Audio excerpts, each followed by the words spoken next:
Rickshaw, चेहरे पे दाढ़ी, आंखों में चष्मा, हाय।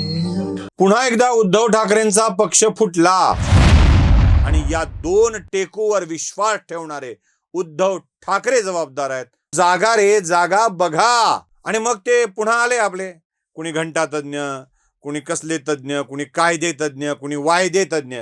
राज्यसभेचा एक चालवायला आणि लोकसभेचे 3 माग बसायला. Only for 3 seat.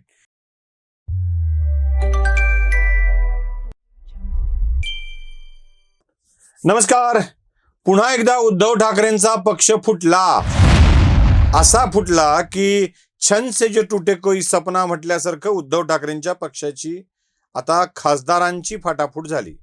आमदाराची होईल की नाही यावर चर्चा सुरू झाली. मी आत्ताच एक वाक्य सांगून ठेवतो. आत्ताच्या सत्ताधारी पक्षांना महाराष्ट्रातल्या आमदारांची गरज नाही. जे गरज नाही ते फोडायचं नाही हे त्यांचं ठरलंय. वो गुल्लक में जमा करके रखे. जेवढे कॉईन त्या गुल्लक मध्ये जमले तेवढे ठेवून द्यायचे. त्यामुळं आत्ता आमदारांचा गुल्लक फुटणार नाही एवढं लक्षात ठेवा. उगाच असं लगेच ते ऑपरेशन टायगर झालंय, हे झालंय, ते झालंय. ज्या कोणी माणसांनी ते टायगर बिगर नाव दिलं ना, अरे असले यांना टायगर म्हणत नाहीत. हे पोटापोटी झालेले हे टायगर नव्हते. त्यामुळं आता पुढचंही ऑपरेशन मांजर, ऑपरेशन उंदीर असलं काही होणार नाहीये महाराष्ट्रात. हा, दिल्लीत और बडे खेला होने वाले एवढं मात्र नक्की. बाकी सोडू, आपण या मुद्द्यावर येऊया. झालंय काय तर उद्धव ठाकरेच्या पक्षाचे म्हणजे उद्धव ठाकरेच्या नव्या पक्षाचे 6 नवे खासदार पुन्हा फुटले. काय लोकांनी गोंधळ घातला, म्हणाले नाही आता येणार, वापस येणार, आएंगे मेरे कर्ण अर्जुन आएंगे, 6 में से 2 वापस आएंगे, फिर 4 चले गए. असलं काय वाक्य बोलून टाकले. आणि मग ते पुन्हा आले आपले, कुणी घंटा तज्ञ, कुणी कसले तज्ञ, कुणी कायदे तज्ञ, कुणी वायदे तज्ञ. कायदे तज्ञ नसतात, वायदे तज्ञ असतात.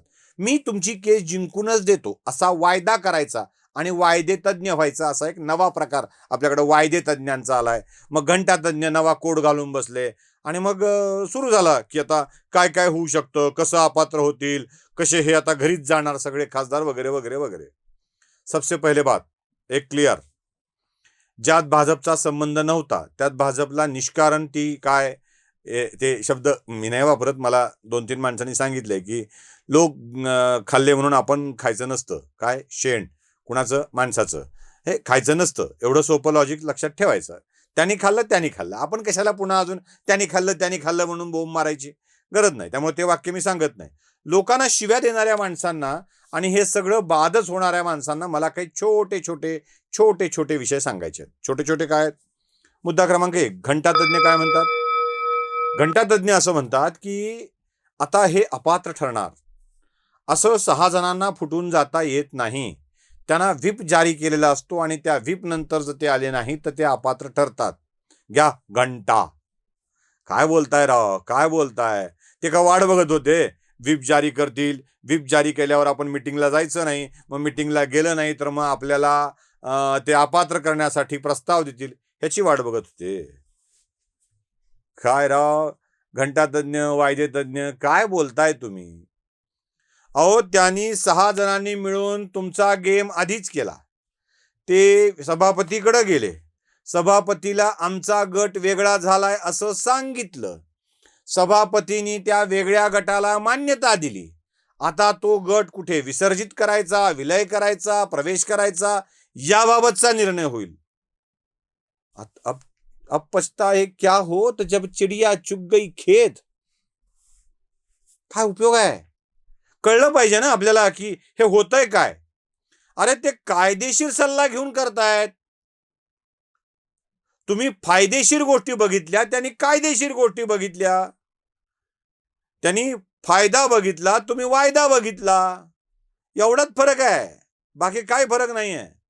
10वं शेड्यूल जे म्हणतंय त्यानुसार जर सभापतींनी, अध्यक्षांनी लोकसभेच्या किंवा त्या सभागृहाच्या सभापती अध्यक्ष या दोन्ही संस्थापैकी एकाने त्या गटाला मान्यता दिली स्वतंत्र गट म्हणून, 2/3 पेक्षा अधिक सदस्य आपला स्वतंत्र गट स्थापन करणार असतील तर, मान्यता दिली असेल तर तुम्ही कितीही घंटा बडवल्या तरी त्या आवाजाचा उपयोग नाही.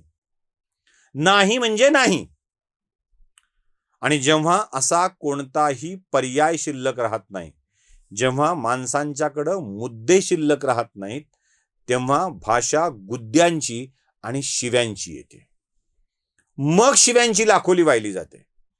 जेव्हा माणूस मुद्दा सोडून शिव्यांवर आला, तेव्हा लक्षात ठेवायचं की अब इनके हाथ में कुछ नहीं बचा है. तुम्ही कधी बायांच्या भांडणात बघितलंय का?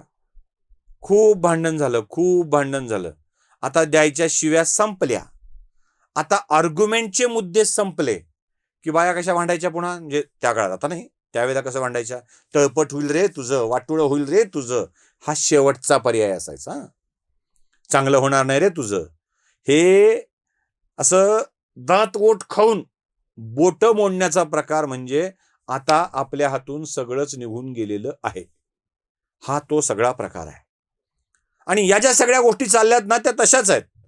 कितीही घंटा तज्ञ, कितीही वायदे तज्ञ याबाबत बोलतील, त्यांच्याकडे असीम ज्ञान असेल, बोलण्याबाबतचा प्रचंड उल्हास असेल, सगळं असेल, पण त्याच्यात मुद्दाच असणार नाहीये, सत्यतेचा भागच असणार नाहीये. आणि त्यांनी सगळ्या तज्ञांचे सल्ले घेऊन, सह्या करून घेऊन, लोकसभा अध्यक्षांच्याकडे जाऊन हे सगळं संमत करून घेतलेलं आहे. त्यामुळं यात आता काहीही होणे नाही. उरलेल्या तिघांना आयला गंमत सांगायची राहून गेली. हा खेळ केलाय मोदींनी नाही, शहानी नाही, ठाणे की रिक्षा त्यांनी केलाय. रिक्षा, चेहरे पे दाढ़ी, आंखों में चश्मा, हाय.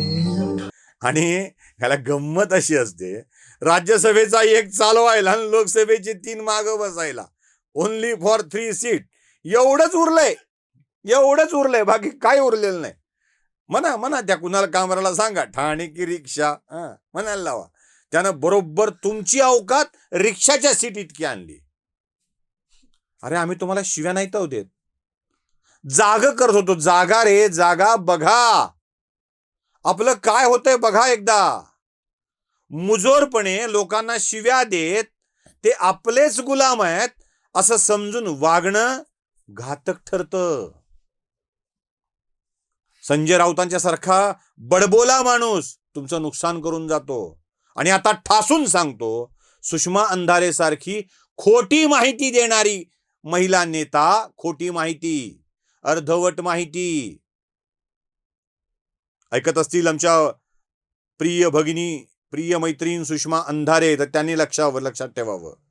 खोटी माहिती देऊन, अर्धवट माहिती देऊन कोणाचा खेळ बिघडत नसतो. जो त्या माहितीच्या आधारे तुमच्या काम करतो ना, त्याचा खेळ बिघडत असतो.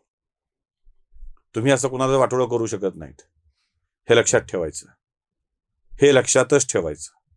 त्यामुळं या सगळ्या लोकांनी जे काही उद्धव ठाकरेचं कांड केलंय ना, ते कांड आता उद्धव ठाकरेंच्याकडे काय अर्धवट माहिती दिली असेल, हा फालतोय, तो फालतोय, याचा हा मुक लपडाय, त्याचा तमुक लपडाय, बंडू जाधव तुमच्यासोबत येऊ शकत नाही, हे असं जे काही सांगितलं असेल उद्धव ठाकरेला, त्यावरून उद्धव ठाकरेंनी यांना टाळलं.